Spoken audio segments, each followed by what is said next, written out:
13 जुलाई से आपको बिहार पुलिस का जो एग्ज़ाम है वो शुरू होने वाला है। तो उसको ध्यान में रखते हुए आप अच्छे से अपना तैयारी कीजिए, क्योंकि नहीं अगर आप अच्छे से तैयारी नहीं कीजिएगा या कम पढ़िएगा या नहीं पढ़िएगा तो बिना पढ़े ये भी आपको एग्ज़ाम, और कम पढ़े आपको ये भी एग्ज़ाम आपको क्वालिफाई नहीं होने वाला है।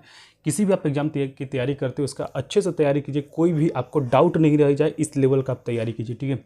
आप क्योंकि इसमें भी जो कट ऑफ है वो हाई जाता है, तो आपको अच्छे से तैयारी करना जरूरी है। और आपको एग्जाम में जो क्वेश्चंस का लेवल भी आपको अच्छे लेवल का पूछता है, तो आपको भी एग्जाम का तैयारी अच्छे से करना चाहिए। उसी को ध्यान में रखते हुए देखिए, इस बिहार पुलिस के लिए हमें 12 बताता हूँ कि आपको क्या करना है।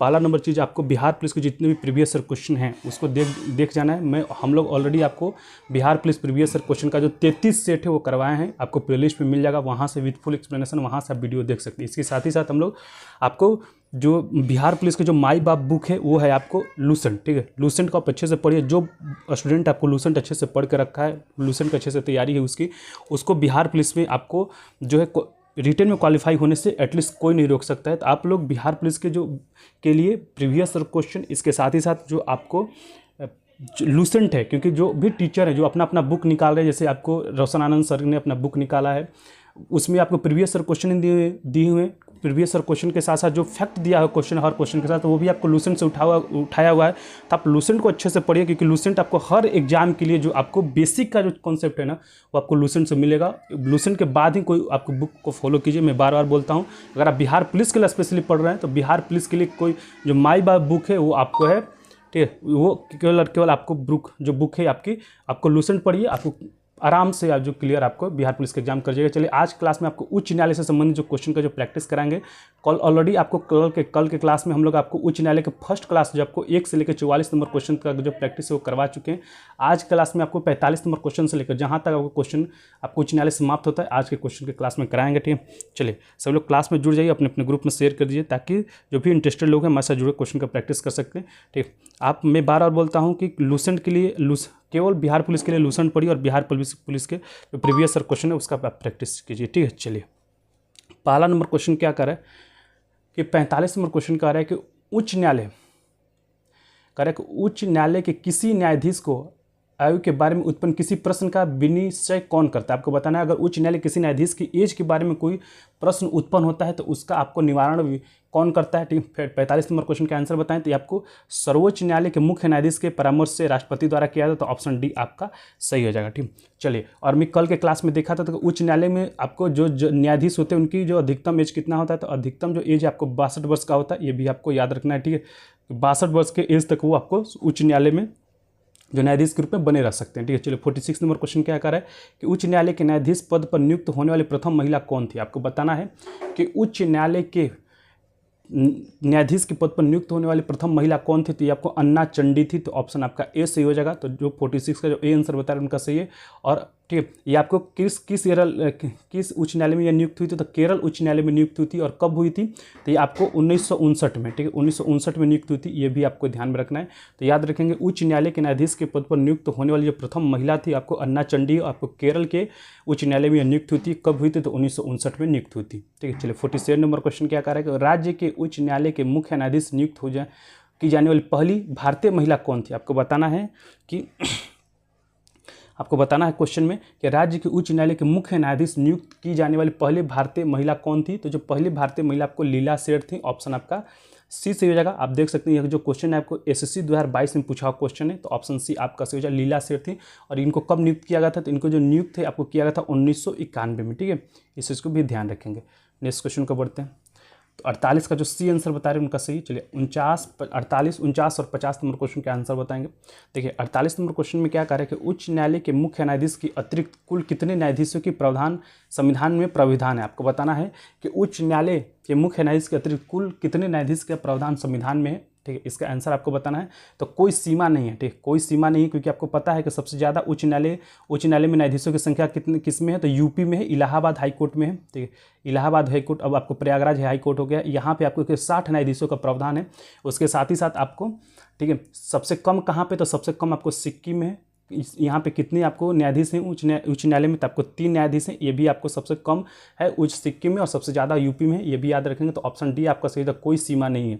चलिए, 49 नंबर क्वेश्चन कह रहा है कि मौलिक अधिकारों को लागू करने तथा अतिक्रमण करने के मामले में उच्च न्यायालय निम्नलिखित में से किस प्रकार का आदेश जारी कर सकता है। आपको बताना है कि मौलिक अधिकारों को लागू करने अथवा अतिक्रमण करने के मामले में उच्च जो न्यायालय है निम्नलिखित में से किस प्रकार का आदेश जारी कर सकता है। तो यह आपको जारी कर सकता है, ठीक है, अधिकार परीक्षा जारी कर सकता है, परामर्श या प्रतिषेध आपको जारी कर सकता है, या बंदी प्रत्यक्षीकरण या उत्प्रेषण, ये उपयुक्त सभी आपको जारी कर सकता है। ऑप्शन डी आपका सही हो जाएगा। अगर हम लोग मौलिक अधिकार की बात करें तो भारतीय मौलिक अधिकार से संबंधित अनुच्छेद कौन सा है, तो आपको मौलिक अधिकार है भाग 3 में है। मौलिक अधिकार किस भाग में, भाग 3 में है। इससे संबंधित अनुच्छेद कौन सा है, तो उनसे संबंधित जो अनुच्छेद है आपको 12 से लेके 35 तक, ठीक है, 12 से लेकर जो 35 तक आपको मौलिक अधिकार के अंतर्गत आता है। वर्तमान मौलिक अधिकार की संख्या कितना है, तो 6 है, ठीक है। इसके साथ आपको मौलिक अधिकार कहाँ से लिया गया, जो मौलिक अधिकार आपको अमेरिका से लिया गया, ये भी चीज़ आपको याद रखना है। चलिए 50 नंबर क्वेश्चन का आंसर बताएंगे। कार्य का बंदी प्रत्यक्षीकरण याचिका के अतिरिक्त निम्नलिखित में से किस याचिका को उच्च न्यायालय जारी कर सकता है। आपको बताना है कि बंदी प्रत्यक्षीकरण याचिका के अतिरिक्त निम्नलिखित में से किस याचिका को जो उच्च न्यायालय वो जारी कर सकता है। तो ये आपको जारी कर सकता है, आपको उत्प्रेषण जारी कर सकता है, अधिकार परीक्षा जारी कर सकता है, परमादेश भी जारी कर सकता है। तो ऑप्शन आपका डी सी हो जाएगा। तो उपयुक्त में से सभी यह जारी कर सकता है। तो 50 का जो डी आंसर बता रहे हैं उनका सही। सभी लोग क्लास जो लाइक करेंगे अपने अपने ग्रुप में जरूर शेयर कीजिएगा, ठीक है। हम लोग रेगुलर आपको 8 बजे से इंपॉर्टेंट करंट अफेयर क्वेश्चन का प्रैक्टिस, 9 बजे से आपको पॉलिटी के इंपॉर्टेंट क्वेश्चन का प्रैक्टिस, 10 बजे से 10:30 बजे से आपको हिस्ट्री के इंपॉर्टेंट क्वेश्चन का प्रैक्टिस। जो आज की क्लास में आपको हम लोग बिहार के प्राचीन इतिहास से संबंधित जो क्वेश्चन का वो प्रैक्टिस कराएंगे। तो आप भी हमारे साथ जुड़ कर क्वेश्चन का प्रैक्टिस कर सकते हैं।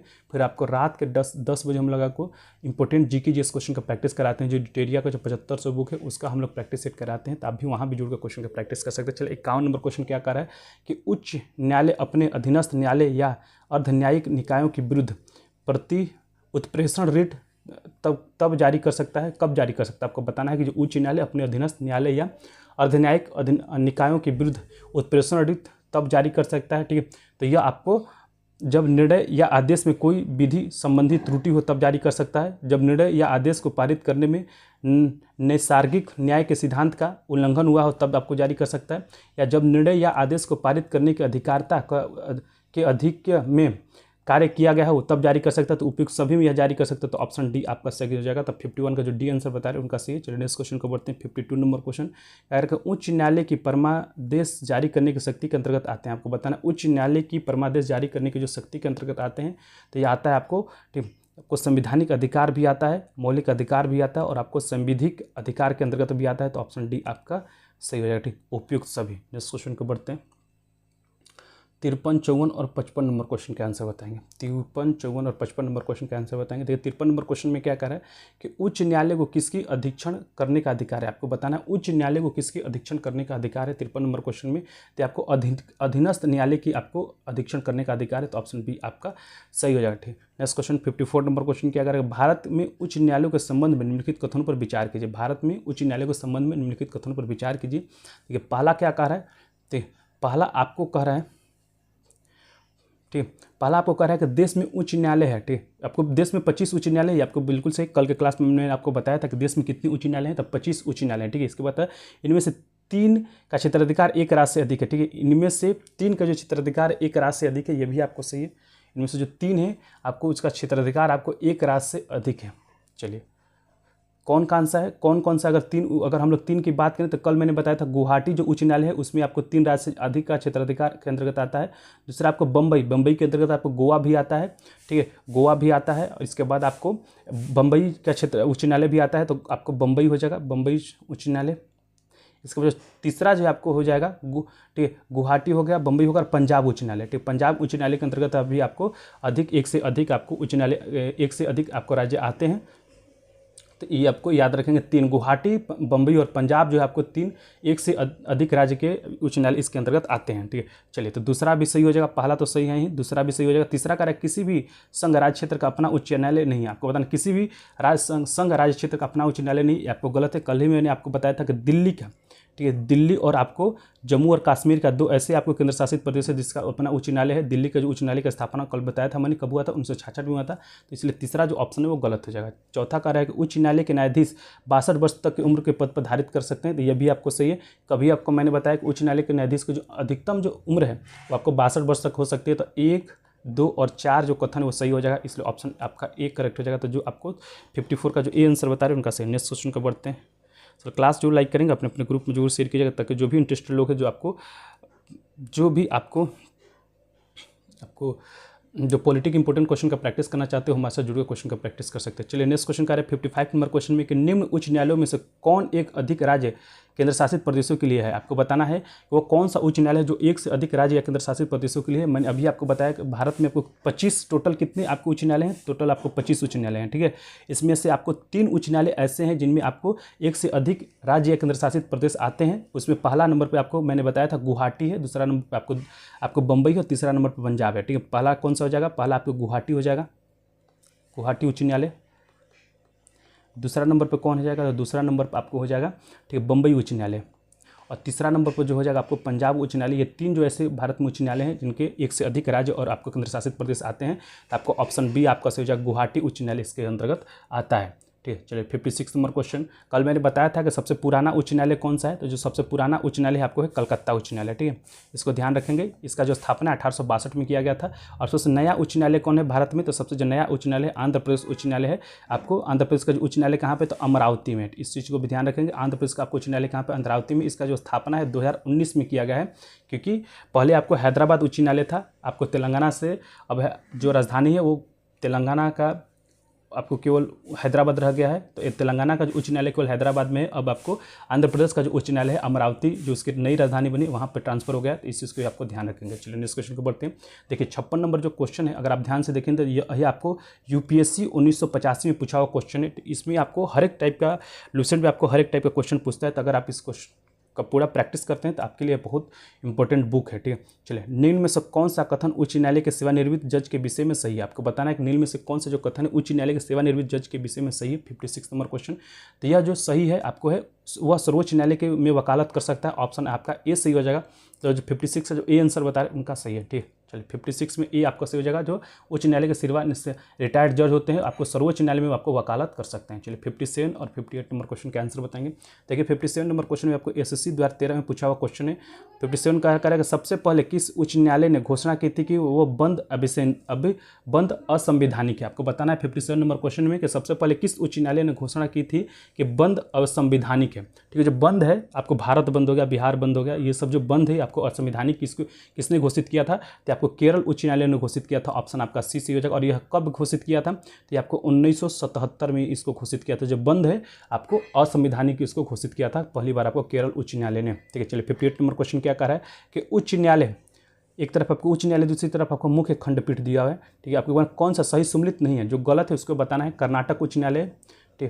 चलिए 58 नंबर क्वेश्चन के आंसर बताएंगे। कह रहा है कर्नाटक उच्च न्यायालय आपको है बेंगलुरु में, ये आपको सही है। फिर कह रहा है मध्य प्रदेश उच्च न्यायालय कहाँ पे है, तो मध्य प्रदेश भोपाल में नहीं आपको जबलपुर में, ठीक है। मध्य प्रदेश का जो उच्च न्यायालय आपको भोपाल में नहीं जबलपुर में है। इस चीज़ को ध्यान रखेंगे। तो आपको गलत कौन सा है, तो दूसरा का बी हो जाएगा। राजस्थान उच्च न्यायालय कहाँ है, जोधपुर में है। और आपको केरल उच्च न्यायालय कहाँ है, एर्नाकुलम में। ये भी आपको ध्यान रखना है। तीनों सही है, बस आपका बी गलत है। क्वेश्चन में आपको बी गलत आंसर नहीं पूछा, इसलिए आपको बी आंसर सही हो जाएगा। नेक्स्ट क्वेश्चन को बढ़ते हैं। 59 नंबर क्वेश्चन, ठीक है। 59 नंबर देखिए क्वेश्चन क्या कर रहा है कि उच्च न्यायालय के न्यायाधीशों के वेतन में कब कमी उच्च न्यायालय के न्यायाधीशों के वेतन में कब कमी की जा सकती है। आपको बताना है उच्च न्यायालय के न्यायाधीशों के जो वेतन में कब कमी की जा सकती है। तो ये आपको वित्तीय आपातकाल के समय जो आपको जो है किया सकता है। तो ऑप्शन बी आपका सही हो जाएगा। अगर हम लोग वित्तीय आपातकाल की बात करें तो वित्तीय आपातकाल किस अनुच्छेद के तहत लगाया जाता है, जो वित्तीय आपातकाल है आर्टिकल 360 के तहत लगाया जाता है, ठीक है। और भारत में वित्तीय आपातकाल आपको कितनी बार लगाया जा सके, तो 0 बार, ठीक है। 0 बार आपको एक बार भी नहीं लिख सकते। देखिए भारत में जो वित्तीय आपातकाल है वो आपको एक बार भी नहीं लगाया गया है। अगर हम लोग आपातकाल की बात करें तो भारत में 3 बार लगाया गया है और आपको एक बार भी नहीं लगाया गया है। अगर हम लोग आपातकाल की बात करें तो आपातकाल आपको आर्टिकल 352 के तहत, ठीक है। आर्टिकल जो है आपको 352 के तहत आपको राष्ट्रीय आपातकाल लगाया था। और भारत में आपको 3 बार आपको राष्ट्रीय आपातकाल लगाया जा चुका है। तो इस चीज़ को, इस पॉइंट को भी याद रखें। चलिए 60 नंबर क्वेश्चन क्या कर रहा है कि बम्बई उच्च न्यायालय के क्षेत्राधिकार के अंतर्गत कौन से राज्य केंद्र संशासित क्षेत्र आते हैं। आपको बताना है 360 नंबर क्वेश्चन में कि बम्बई उच्च न्यायालय के क्षेत्राधिकार के अंतर्गत कौन से राज्य और संघ शासित क्षेत्र आते हैं। तो बम्बई के अंतर्गत आपका महाराष्ट्र आएगा, ठीक है, महाराष्ट्र आएगा। इसके बाद आपको गोवा आता है और दादर नगर हवेली और दमन और दीप आते हैं। तो 3 आपका सही हो जाएगा। तो ऑप्शन डी आपका करेक्ट हो जाएगा। आपको पता है कि भारत में टोटल कितने उच्च न्यायालय हैं, तो भारत में टोटल 25 उच्च न्यायालय हैं। 25 आर के स्टडी, थैंक यू फॉर जानिंग। आपको 1 2 दादर नगर हवेली भी इसके अंतर्गत आता है। आपको मैंने बताया था कि जो उच्च न्यायालय भारत में टोटल कितने उच्च न्यायालय हैं, तो भारत में टोटल आपको 25 उच्च न्यायालय, उसमें से आपको 3 उच्च न्यायालय ऐसे हैं जिनके अंतर्गत आपको एक से अधिक राज्य आते हैं। पहला कौन सा है, तो पहला आपको बम्बई है, बम्बई के अंतर्गत आपको आता है महाराष्ट्र, गोवा और दादरा नगर हवेली। दूसरा जो उच्च न्यायालय है गुवाहाटी उच्च न्यायालय, इसके अंतर्गत आपको भी एक से अधिक आपको राज्य और केंद्र शासित प्रदेश आते हैं, ठीक है। और तीसरा जो उच्च न्यायालय आपको पंजाब उच्च न्यायालय, इसके अंतर्गत भी आपको एक से अधिक राज्य या केंद्र शासित प्रदेश आते हैं। तो ये 3 याद रखेंगे कि भारत में 3 ऐसे आपको उच्च न्यायालय हैं जिसमें एक से अधिक राज्य और केंद्र शासित प्रदेश आते हैं, ठीक है। चलिए नेक्स्ट क्वेश्चन को बढ़ते हैं। 61, 62 इस क्वेश्चन के बाद जैसे ही आपको 9 बजे क्लास समाप्त होगा, उसके बाद आपको 10:30 बजे से हम लोग आपको बिहार के प्राचीन इतिहास से संबंधित क्वेश्चन का प्रैक्टिस करेंगे। ऑलरेडी हम लोग जो है भारत का आधुनिक इतिहास वो सब खत्म कर चुके हैं, उसका आपको वीडियो प्लेलिस्ट में मिल जाएगा, आप वहाँ से देख सकते हैं। आज के क्लास में हम लोग बिहार से संबंधित आधुनिक इतिहास से संबंधित क्वेश्चन का जो प्रैक्टिस करा जाए, आधुनिक इतिहास नहीं प्राचीन इतिहास, ठीक है। चलिए क्योंकि आधुनिक इतिहास ऑलरेडी आपको बिहार के लिए भी हम लोग करवा चुके हैं, आप इसका भी वीडियो आपको प्लेलिस्ट में मिल जाएगा। चलिए 61 नंबर क्वेश्चन क्या कर रहा है कि एक उच्च न्यायालय के न्यायाधीश अपना त्यागपत्र संबोधित करता है। उच्च न्यायालय का जो न्यायाधीश अपना त्यागपत्र किसको संबोधित करता है, आप देख सकते हैं। आपको जो क्वेश्चन है बीपीएससी 2008 में पूछा हुआ क्वेश्चन है, ठीक है। यह किसको संबोधित करता है, तो ये आपको राष्ट्रपति को संबोधित करता है। इसका अनुच्छेद किस अनुच्छेद में वर्णन थे, तो मैं कल आपको बताया था, ये आर्टिकल 217(1) में वर्णन है, ठीक है। इस चीज़ को भी आपको ध्यान में रखना है। चलिए नेक्स्ट क्वेश्चन को बढ़ते हैं। 62 नंबर क्वेश्चन कर रहा है भारत में चलित न्यायालय मोबाइल कोर्ट का इनका मानस पुंज है। आपको बताना है कि इनका मानस पुंज आपको बताना है कि भारत में चलित जो मोबाइल कोर्ट का आपको उद्घाटन आपको शुरुआत किसने किया था, यही आपको बताना। ये भी देख सकते हैं, आपको बीपीएससी 2008 में पूछा हुआ क्वेश्चन है। 62 नंबर क्वेश्चन का आंसर बताएं, तो आप डॉक्टर एपीजे अब्दुल कलाम का ये आपको मानस पुंज है। ऑप्शन आपका 62 का जो सी आंसर बता रहे हैं उनका सही। चलिए इस क्वेश्चन को बढ़ते हैं। 63 और 64 नंबर क्वेश्चन का आंसर बताएंगे। सभी लोग क्लास जो लाइक करेगा अपने अपने ग्रुप में जरूर शेयर कीजिएगा, ठीक है। चलिए कह रहा है 63 नंबर क्वेश्चन में कि विधि आयोग के किस अध्यक्ष ने अपने रिपोर्ट में समर्थन किया कि प्रत्येक उच्च न्यायालय के 1/3 न्यायाधीश दूसरे राज्य से होने चाहिए। आपको बताना है कि विधि आयोग के किस अध्यक्ष ने अपनी रिपोर्ट में समर्थन किया कि प्रत्येक उच्च न्यायालय के 1/3 जो न्यायाधीश है दूसरे राज्य से होने चाहिए। ये देख सकते हैं, आपको ये झारखंड आपको पीसीएस में पूछा हुआ क्वेश्चन है, ठीक है। ये भी आपको 2013 में पूछा हुआ क्वेश्चन है।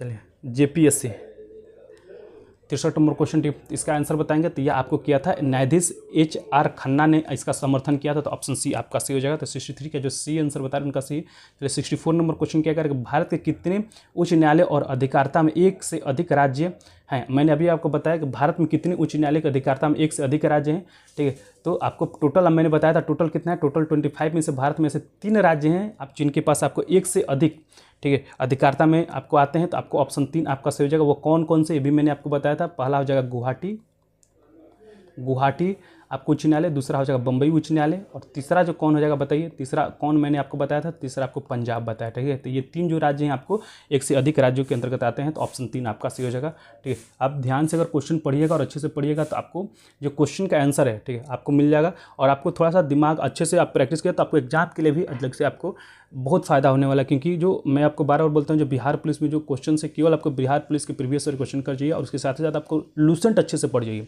लूसेंट आपको पढ़ना ही नहीं, अच्छे से पढ़ना है, ताकि तभी जाकर आप एक एक क्वेश्चन आपको कर पाइएगा। क्योंकि जो मान लीजिए कि मैंने ऑलरेडी आपको बताया कि जो भी सर हैं जो अपना जो बुक निकाल रहे हैं वो सब का सब अगर देखिएगा ना सोर्स कहाँ से, तो आपको लूसेंट से ही लिया गया है, ठीक है।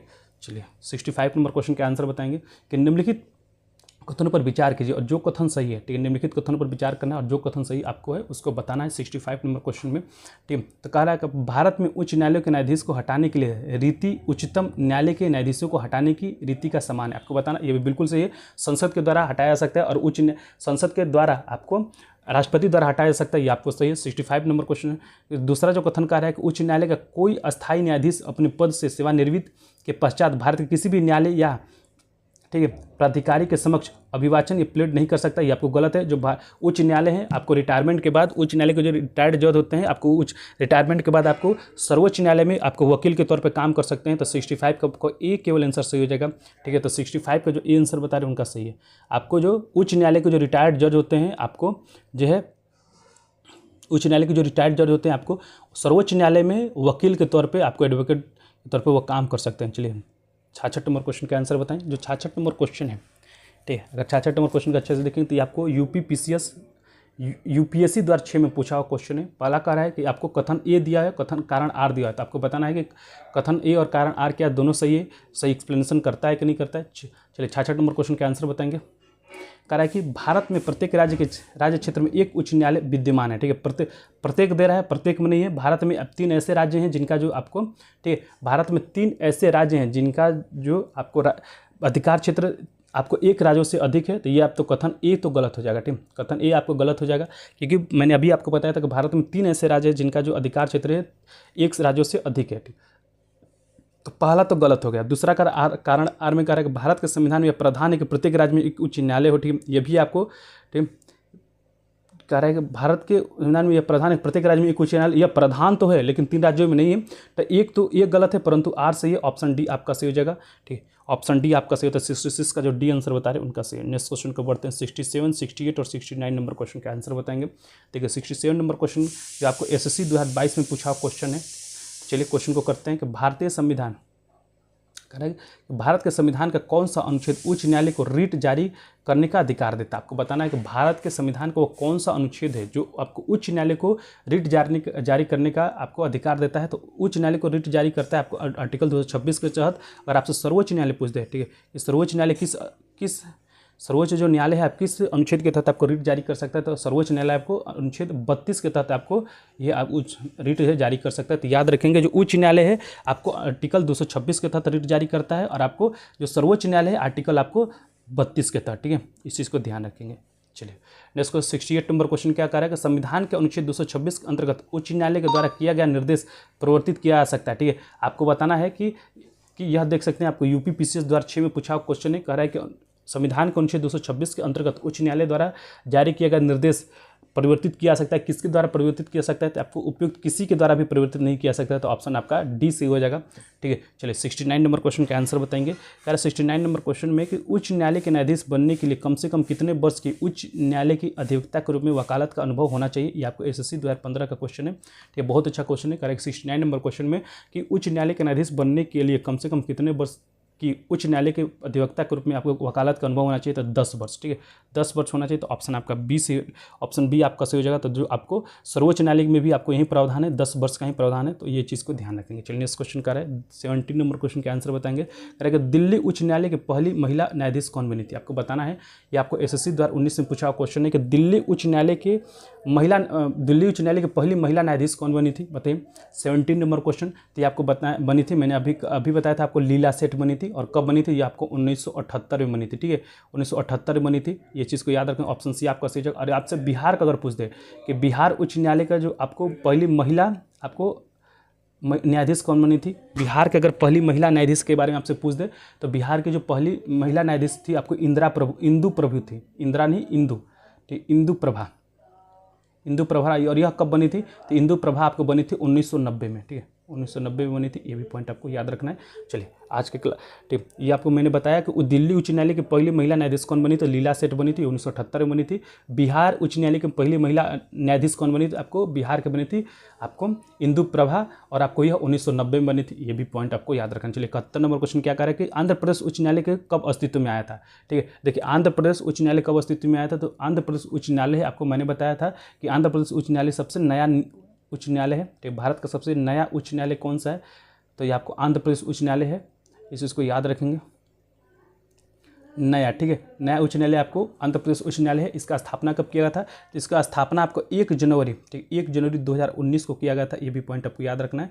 चलिए 1 जनवरी 2019। तो ऑप्शन ए आपका सही होगा। और हम लोग बिहार की अगर बात करें तो बिहार के उच्च न्यायालय की स्थापना कब किया गया था? जब मैंने कल के क्लास में आपको बताया था कि बिहार के उच्च न्यायालय की स्थापना कब किया गया। तो बिहार के जो उच्च न्यायालय की जो स्थापना है 3 फरवरी 1916 को किया गया था। ये भी पॉइंट आपको याद रखना है। चलिए बिहार के जो उच्च न्यायालय की जो स्थापना है 3 फरवरी 1916 को किया गया था। चलिए नेक्स्ट क्वेश्चन 72 नंबर क्वेश्चन क्या कर रहा है कि आंध्र प्रदेश उच्च न्यायालय स्थित है। ठीक है, आंध्र प्रदेश जो उच्च न्यायालय कहाँ पे स्थित है? तो आंध्र प्रदेश की जो नई राजधानी अमरावती है यहीं पे आपको स्थित है। तो ऑप्शन आपका ए सही हो जाएगा। हैदराबाद भाई पहले था, आर्की स्टडी हैदराबाद पहले था, लेकिन आपको पता है कि आंध्र प्रदेश का जो उच्च न्यायालय आपको राजधानी है पहले हैदराबाद थी। ठीक है, हैदराबाद जो है तेलंगाना और आंध्र प्रदेश के कंबाइंड आपको राजधानी था, लेकिन आपको जब आंध्र प्रदेश की राजधानी प्रॉपर आपको अमरावती होगी, अब हैदराबाद नहीं है, तो हम अमरावती में ही आपको आंध्र प्रदेश उच्च न्यायालय का स्थापना आपको 1 जनवरी 2019 को किया गया है। इस क्वेश्चन के आपको ध्यान में रखेंगे। ठीक है, चलिए आंसर आपको गलत नहीं करेंगे।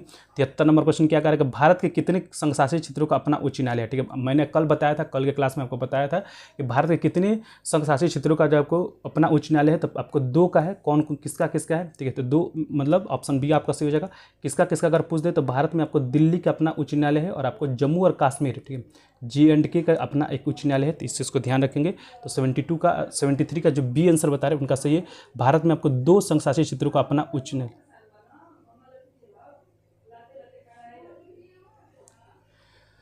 चलिए 74, 75 और 76 नंबर क्वेश्चन का आंसर बताएंगे।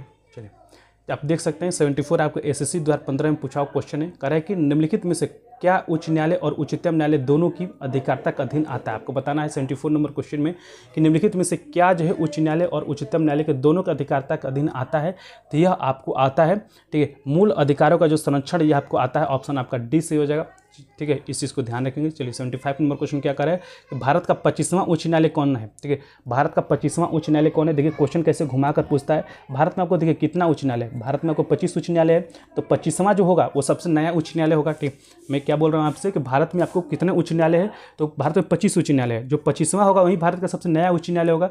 तो आपको मैंने क्या बताया था कि भारत का सबसे नया उच्च न्यायालय कौन सा है। ठीक है, सबसे नया बना हुआ उच्च न्यायालय कौन सा, तो आपको आंध्र प्रदेश उच्च न्यायालय है। ऑप्शन आपका डी सी हो जाएगा। और ये आप कहाँ पे, तो अमरावती में, इसको भी ध्यान रखेंगे। या कहाँ पे, अमरावती में। और इसका स्थापना कब किया गया, तो इसका जो स्थापना है 1 जनवरी 2019 को किया गया था। ये भी आपको याद रखना है। चलिए नेक्स्ट क्वेश्चन को बढ़ते हैं। 76 नंबर क्वेश्चन कह रहा है कि निम्नलिखित में से कौन सा भारत का सबसे पुराना उच्च न्यायालय। आपको आप ये आज वाला भी क्लास में बताया था और कल वाले क्लास में भी बताया कि भारत का सबसे नया तो आंध्र प्रदेश वाला हो गया। इसके बाद सबसे पुराना कौन सा है, तो सबसे पुराना आपको देखिए 1862 में आपको 3 उच्च न्यायालय का स्थापना हुआ था। ठीक है, देख लीजिए एक बार, 1862 में आपको 3 उच्च न्यायालय का स्थापना हुआ था। पहला हुआ था कोलकाता का, कोलकाता उच्च न्यायालय का जो स्थापना है 1862 में हुआ था। दूसरा हुआ था आपको बम्बई उच्च न्यायालय, कि बम्बई उच्च न्यायालय का जो स्थापना है भी ये आपको 1862 में हुआ था, अंग्रेजों के ज़माने में। और तीसरा जो है आपको जो है मद्रास उच्च न्यायालय की जो स्थापना ये भी आपको 1862 में हुआ था। तो 3 उच्च न्यायालय की जो स्थापना 1862 में हुआ था। तो आपको कोलकाता इसका सही आंसर हो जाएगा। लेकिन कोलकाता उच्च न्यायालय का स्थापना कब हुआ था, तो कोलकाता उच्च न्यायालय का जो स्थापना है आपको 2 जुलाई 1862 को हुआ था। ये भी पॉइंट याद रखेंगे। चलिए आज की क्लास में इतना ही। तो याद रखेंगे 1800 सबसे नया कौन सा है, सबसे नया आपको है। ठीक है, यहाँ पे मैं बताता हूँ एक बार फिर से सबसे नया कौन सा है। चलिए यहाँ से कुछ देख लेते हैं। ठीक है, सबसे नया कौन सा है, तो सबसे नया में है आपको आंध्र प्रदेश। सबसे पुराना कौन सा है, तो कोलकाता। आंध्र प्रदेश वाला कब हुआ था, तो 1 जनवरी 2019 को हुआ था। ठीक है, इस चीज़ को ध्यान रखेंगे। और आपको सबसे पुराना कौन सा है, तो सबसे पुराना आपको कोलकाता है। कोलकाता का स्थापना कब हुआ था, जो कोलकाता उच्च न्यायालय का जो स्थापना है आपको 2 जुलाई आपको 1862 को हुआ था। ठीक है, अगर आपसे पूछ दे सबसे बड़ा कौन सा है, सबसे बड़ा उच्च न्यायालय कौन सा है भारत में, तो सबसे बड़ा उच्च न्यायालय आपको यूपी का जो उच्च न्यायालय है इलाहाबाद में, प्रयागराज में। आपको उसमें कितने आपको मुख्य न्यायाधीश हैं, तो आपको कितने जज हैं, मुख्य न्यायाधीश नहीं, आपको कितने जज हैं, तो 160 आपको जज हैं। और सबसे छोटा कौन सा है, अगर आपसे सबसे छोटा पूछ दे तो सबसे छोटा आपको सिक्किम हो जाएगा। ठीक है, ये सभी जो क्वेश्चन मैं आपको आज और कल दोनों क्लास में मिलाकर कराया हुआ। ठीक है, सिक्किम में कितने आपको जज हैं, तो सिक्किम उच्च न्यायालय में आपको 3 जज हैं। ये आपको जो पॉइंट है याद रखना है। चलिए आज की क्लास में इतना ही। कल के क्लास में आपको राज्यपाल, ठीक, कल के क्लास में आपको राज्यपाल से संबंधित जो क्वेश्चन का प्रैक्टिस है वो कल के क्लास में कराया जाएगा। तो आप सभी लोग जुड़िए, ठीक, क्वेश्चन का प्रैक्टिस कीजिए। ठीक, कल के क्लास में आपको राज्यपाल से संबंधित जो क्वेश्चन का जो प्रैक्टिस है वो कल के क्लास में आपको कराया जाएगा। बहुत बहुत धन्यवाद सभी लोग को ज्वाइन करने के लिए। मैं आपको बता दूं कि आपको 10:30 बजे से, ठीक है, 10:30 बजे से हम लोग आपको बिहार पुलिस स्पेशल आपको या किसी भी आप एग्जाम की तैयारी करते हैं चैप्टर वाइज हम लोग आपको क्वेश्चन का प्रैक्टिस कराते हैं। आज की क्लास में आपको प्राचीन इतिहास, जो बिहार का प्राचीन इतिहास है इससे संबंधित जो क्वेश्चन का जो प्रैक्टिस है आज के क्लास में कराया जाएगा। बिहार के प्राचीन इतिहास से संबंधित जो क्वेश्चन है आपको 10:30 बजे से कराया जाएगा। तो आप सभी लोग जुड़िए, क्वेश्चन का प्रैक्टिस कीजिए। ठीक है, बहुत बहुत धन्यवाद सभी लोग को ज्वाइन करने के लिए। आप लोग इसी तरह तैयारी करते रहिए। ठीक है, चलिए बहुत बहुत धन्यवाद। जय हिंद।